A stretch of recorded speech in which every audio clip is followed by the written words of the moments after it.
कहानी का नाम है विकास कथा। एक दिन मुझे विकास मंत्री के दफ्तर से एक बड़ा लिफाफा मिला। सरकारी लिफाफा, एक लॉटरी है। न जाने उसमें से क्या निकल पड़े जो जिंदगी सुधार दे।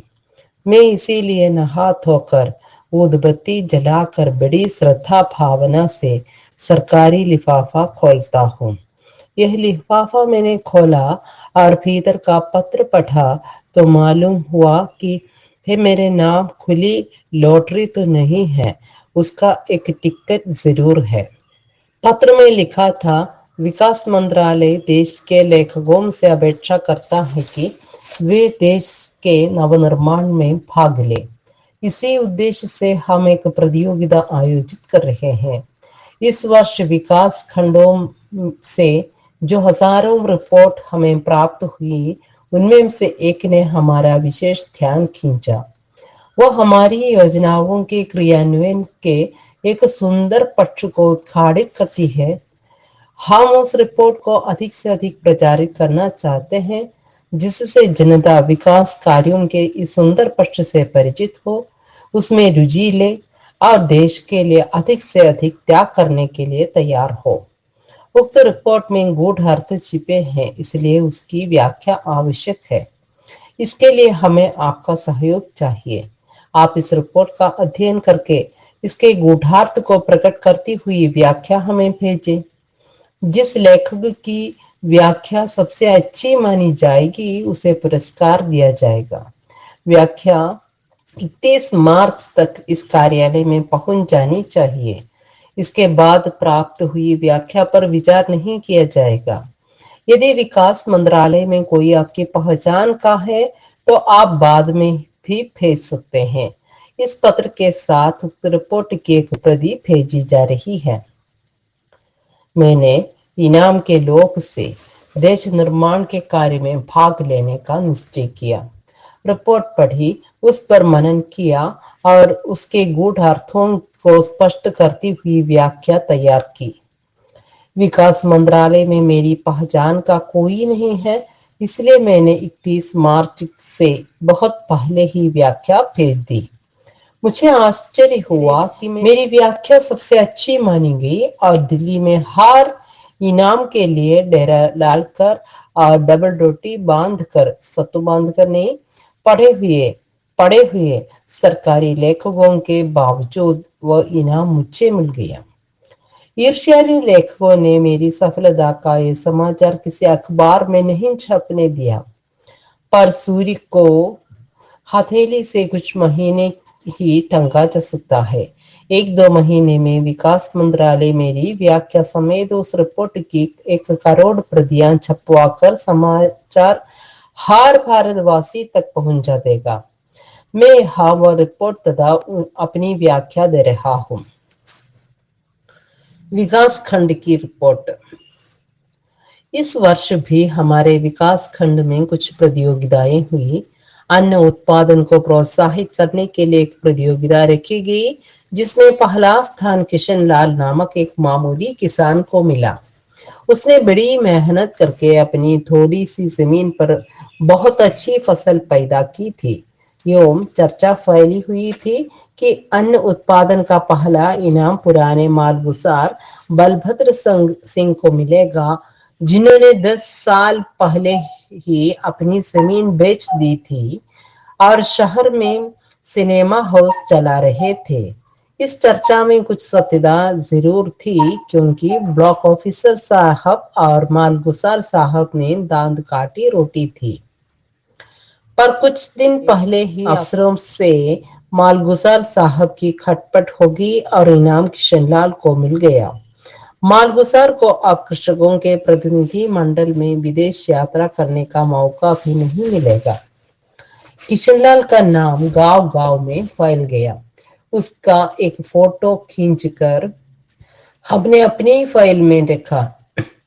उसके खेत के गेहूं और दाल सब अफसरों के घर भेजे गए और सबने उनकी तारीफ की।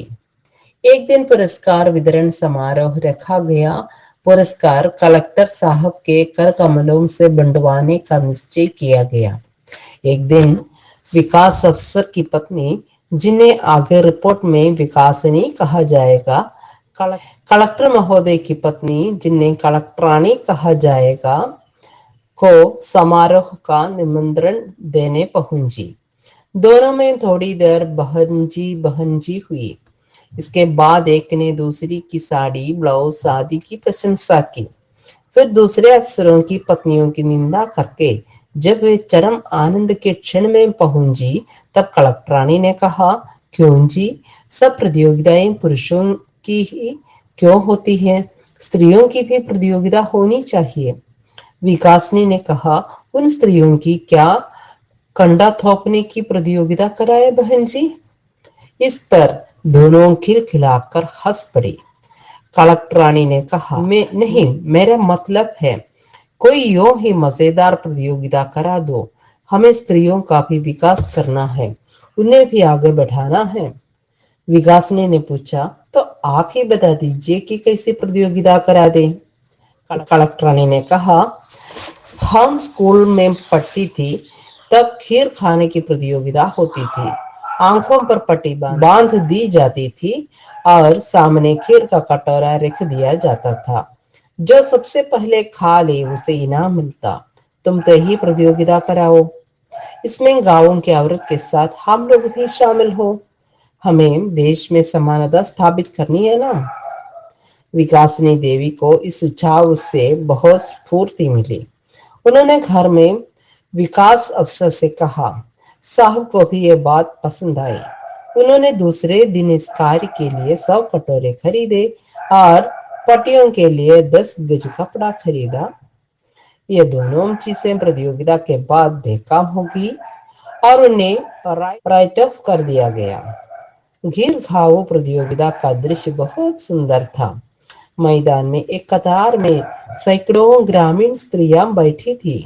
सामने एक टेबल के आसपास कुर्सियों पर कलेक्टरानी, विकासनी, डॉक्टरनी और तहसीलदारनी बैठी थी। उनमें कलेक्टरानी अलग ही दमक रही थी। विकासनी ने कलेक्टरानी से कहा, बहन जी, आपने क्या रूप पाया है? ज्यों ज्यों उम्र बढ़ती जाती है त्यों त्यों निखारता ही जाता है। ईमान से आंख नहीं ठहरती। इस तथ्य का सबने समर्थन किया और वातावरण आनंदमय हो गया। ग्राम सेविकाओं ने सबकी आंखों पर पट्टी बांध दी। जब एक ग्राम सेविका कलेक्टरानी की आंखों पर पट्टी बांधने लगी, तब उन्होंने उसे इस तरह देखा कि उसने पट्टी ढीली बांध ली। कलेक्टरानी ग्राम सेविका की इस अनुशासनबद्धता से बहुत खुश हुई।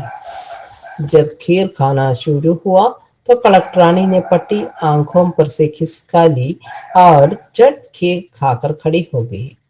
विकास अफसर ने उन्हें प्रथम घोषित कर दिया।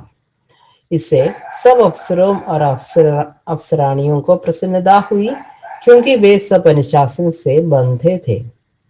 जब विकास अफसर और विकासनी देवी विभिन्न प्रतियोगिता में जीतने वालों के लिए इनाम की चीजें खरीदने चले, तो कलेक्टरानी ने कहा कि मैं साथ चलकर इनाम खरीदवा देती हूँ।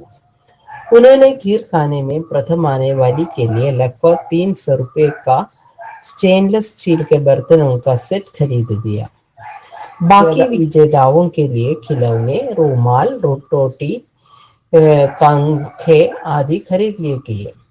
समारोह में कलेक्टर साहब ने इनाम बांटे। लिस्ट में पहला नाम खीर प्रतियोगिता में प्रथम आने वाली का था। वे मुस्कुराती सकुचाती हुई कलेक्टर के सामने आकर खड़ी हो गई। साहब मुस्कुराए और उन्होंने स्टेनलेस स्टील के बर्तनों का सेट उन्हें प्रदान किया। सबने बड़ी देर तक तालियां बजाई। इसके बाद सबसे अधिक अन्न पैदा करने वाले किशनलाल का नाम पुकारा गया। साहब ने उसे एक डिब्बा दिया। किशनलाल ने उसे खोला। ये देख सब लोग खूब हंसे। साहब के पेट में तो हंसते हंसते बल पड़ गए। इसी तरह के इनाम दूसरे किसानों को भी मिले। समारोह हंसी खुशी के साथ समाप्त हुआ। इति मेरी व्याख्या जिस पर इनाम मिला। ये घटना प्रतीकों के द्वारा देश के विकास कार्य के एक सुंदर पक्ष को सामने लाती है। देश में इस समय खीर खाने की प्रतियोगिता मची है। जनता की आंखों पर पट्टी बांधी है, मगर अफसरों ने अपनी पट्टी खिसका ली है और वे खुली आंखों से खीर खा रहे हैं। जनता कुछ नहीं करती, बल्कि ताली बजाती है। जो मेहनत करता है और उत्पादन करता है, उसके हाथ में बंदर का खिलौना दे दिया गया है, जिससे उसका मन बहलता रहे। जो खीर खाता है, उसे स्टेनलेस स्टील के बर्तन मिलते हैं, जिनमें और खीर खाई जा सकती है। कलेक्टर ने कलेक्टरानी को इनाम दिया। इससे प्रकट होता है कि देने वाला और लेने वाला एक ही है। हर देने वाला अपने आप को ही दे रहा है। जिसे दूसरे से मिलता है, उसे बंदर का खिलौना मिलता है, जो खीर नहीं खा सकता। शिक्षा। दूसरों की आंखों पर पट्टी बांधकर अपनी आंखें खुली रखकर खीर खाना और उसके लिए इनाम पाना हमारे विकास अभियान की सफलता के लिए जरूरी है। भूल सुधार। ऊपर जो लिखा है उसमें एक ही भूल है। विकास मंत्रालय ने कोई प्रतियोगिता नहीं की थी और न मुझे कोई इनाम मिला। सिर्फ इतनी बात झूठ है। बाकी विकास खंड की रिपोर्ट और मेरी व्याख्या बिल्कुल सही है।